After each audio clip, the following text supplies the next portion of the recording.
Es que el fiscal general reorienta ahora su estrategia para salvarse en el Constitucional de Conde Pumpido. Se centra ahora en una hipotética vulneración de derechos fundamentales. El Supremo todavía tiene que pronunciarse sobre el registro de la UCO. Ahora me imagino que en el vídeo lo explicarán, pero que el tío tiene claro que lo que ha hecho es delito, que el Supremo le va a condenar y entonces espera que en el Constitucional pueda Conde Pumpido salvarle la papeleta y además ya os adelanto que le van a aceptar el recurso de amparo por 7 votos a 5. Que soy adivino, pero vamos, que va a ser un 7-5, ya os lo digo yo. Se centra ahora en una hipotética vulneración de derechos fundamentales. El Supremo todavía tiene que pronunciarse sobre el registro de la UCO. El fiscal general del Estado, Álvaro García Ortiz, fía su estrategia de defensa a que el Tribunal Constitucional considere nula la diligencia de entrada y registro que ordenó el pasado 30 de octubre el magistrado del Tribunal Supremo, Ángel Hurtado, en su despacho. La abogacía del Estado espera que la Corte de Garantías Constitucionales aprecie vulneración de derechos fundamentales en la instrucción que está llevando a cabo el juez de la Sala de lo Penal contra el aforado. El alto tribunal mantiene imputado al máximo responsable del Ministerio Público por un delito de revelación de secretos, tipificado en el 417 del Código Penal, presuntamente cometido a través de la difusión de datos confidenciales de la pareja de Isabel Díaz Ayuso, el empresario Alberto González Amador. Fuentes próximas a Álvaro García Ortiz, consultadas por El Mundo, justifican la actitud que mantuvo en su declaración ante Hurtado en el convencimiento por parte del fiscal general de que la instrucción está decidida de antemano. El pasado miércoles el imputado rechazó contestar al instructor del Tribunal Supremo y lo acusó de estar actuando de manera predeterminada. Esto es gravísimo. Esto es grave, que cualquier ciudadano acuse de prevaricar a un juez es grave. Pero que lo haga el fiscal general del Estado es inaudito. Esto no puede suceder. Esto me parece increíble, ¿no?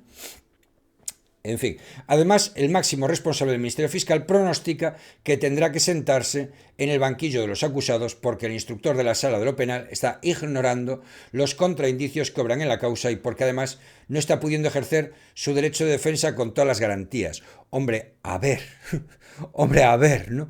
Que no puede ejercer su derecho de defensa con todas las garantías cuando tienes a un abogado del Estado que pagamos todos como defensor tuyo.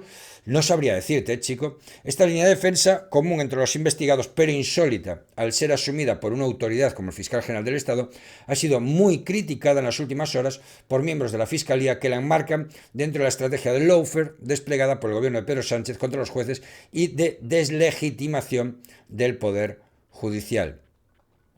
Tras los últimos autos dictados por el juez Hurtado, la abogacía del Estado y la teniente fiscal del Tribunal Supremo, Ángeles Sánchez Conde, exfiscal jefe del Constitucional, buscarán anular la instrucción por una hipotética vulneración de derechos fundamentales. García Ortiz pretende que esa desproporción durante la instrucción sea corregida en un futuro por el Constitucional que preside Cándido Conde Pumpido. Beli sigue. Sin embargo, fuentes jurídicas ven complicado que esa estrategia de defensa pueda prosperar a corto plazo. Tanto el abogado del Estado, José Ignacio Ocio Martínez de la Puente, en representación de García Ortiz, como la teniente fiscal del Tribunal Supremo han recurrido ante la Sala de Apelaciones del Alto Tribunal el auto donde el magistrado ordenó a la Unidad Central Operativa de la Guardia Civil registrar el despacho e incautarse de los dispositivos electrónicos del fiscal general. Yo no entiendo por qué recurren, o sea, sí entiendo por qué recurren eso, porque lo van a recurrir todo, claro, y es una estrategia de defensa tal, pero no entiendo qué hay de malo, por qué no se le puede, no se le puede registrar. Cuando estamos hablando de quién envió un correo electrónico a quién, lo lógico es que quieran investigar tus dispositivos electrónicos. Lo ordena el juez de instrucción del Supremo. No estás de acuerdo. Recurres ese auto.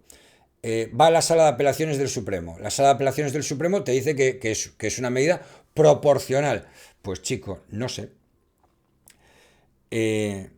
Tras los últimos autos dictados por el juez Hurtado, la abogacía del Estado y la teniente fiscal del Tribunal Supremo buscarán anular la instrucción por una hipotética vulneración de Derechos Fundamentales. García Ortiz pretende que esa desproporción durante la instrucción sea corregida en un futuro por el Constitucional que preside Cándido Conde Pumpido. De todos modos, sería bastante escandaloso si anularan la condena, si hay condena, por esto. En todo caso, que mandaran repetir el juicio con otro instructor, o que mandaran, o que anularan determinadas pruebas, no lo sé, me extrañaría un montón. Sin embargo, fuentes jurídicas ven complicado que esa estrategia de defensa pueda prosperar a corto plazo, efectivamente. Fuentes jurídicas soy yo también.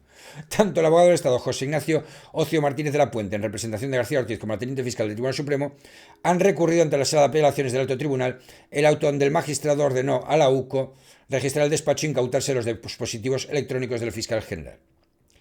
La citada sala, compuesta por los jueces Andrés Palomo del Arco, Julián Sánchez Melgar y Eduardo de Porres, deberá pronunciarse próximamente sobre la diligencia dictada por el instructor. Su decisión será firme y ya os adelanto yo que su decisión tiene toda la pinta de que va a ser darle la razón al juez instructor. Yo lo entiendo así. Una vez que la sala de apelaciones resuelva el recurso de los servicios jurídicos del Estado y si la decisión no le es favorable, el fiscal general puede tratar de acudir al Constitucional por vulneración de derechos fundamentales, aunque sin la certeza de que esa demanda de amparo vaya a prosperar al tenor de la doctrina consolidada del tribunal. No obstante, fuentes jurídicas consultadas por El Mundo precisan que hasta ahora la doctrina del Constitucional, siempre que el recurso de amparo se base en la ilicitud de la prueba por haber sido obtenida con vulneración de derechos fundamentales, exige agotar la vía judicial antes de que hasta que haya una sentencia condenatoria firme. Es decir, tú crees que se ha obtenido una prueba con vulneración de tus derechos fundamentales. Por ejemplo, cogieron una prueba en tu casa sin una orden de entrada y registro. Vale, pues hay que esperar al final del juicio, ver si esa prueba se utiliza para tu condena, y si se utiliza para tu condena, entonces sí, el Tribunal Constitucional tendrá que decir algo. Si esa prueba al final no se usa para tu condena, o es irrelevante, o no se nombra en la sentencia, pues el Tribunal Constitucional no entraría ahí, ¿vale? En fin. No obstante, excepcionalmente se puede acudir al amparo jurisdiccional cuando se denuncia una vulneración de derecho autónoma, por ejemplo, una medida de prisión provisional que se considera abusiva y contra la que se han agotado todos los recursos internos en la vía judicial aunque no haya concluido el proceso. Eso sí, pero es que las causas con presos son distintas y tienen prioridad. Y es que tienes a un tío en la cárcel. Entonces, eso hay que agotar todos los recursos, está claro. Sin embargo, en el caso del fiscal general del Estado, la licitud o ilicitud de la prueba recabada por el juez Ángel Hurtado es previsible que se deba decidir en la fase de juicio oral. Entre otras cuestiones, porque las hipotéticas vulneraciones de derechos de García Ortiz podrían restaurarse en sentencia, explican fuentes jurídicas. Pues lo que decíamos, si luego no se utilizan esas pruebas en la sentencia, pues no tendría ningún sentido. Mientras tanto, las críticas internas al fiscal general se han multiplicado en las últimas horas tras la actitud desafiante que mantuvo en el Supremo porque no puede utilizar la misma técnica procesal de los narcotraficantes, destruyendo móviles y respondiendo solo a su abogado, siendo el fiscal general del Estado. Efectivamente, como imputado puede, como fiscal general no. Esto lo llevo diciendo yo desde que fue a testificar. Fuentes fiscales lamentan que éste haya renunciado a colaborar con la justicia y se haya posicionado como un vulgar delincuente que quiere torpedear la instrucción judicial. En la actualidad, nadie duda, ni siquiera dentro de su núcleo de confianza, que García Ortiz será el primer fiscal general del Estado en sentarse en el banquillo de los acusados de la historia de España, después de ser el primer responsable del Ministerio Público en estar imputado. Que va a haber auto de apertura de juicio oral y que va a haber que el tío va a ser juzgado, yo tampoco tengo ninguna duda. Hay pruebas suficientes para ello. En fin, para condenarlo no lo sé, pero para llevarlo a juicio sí hay pruebas suficientes.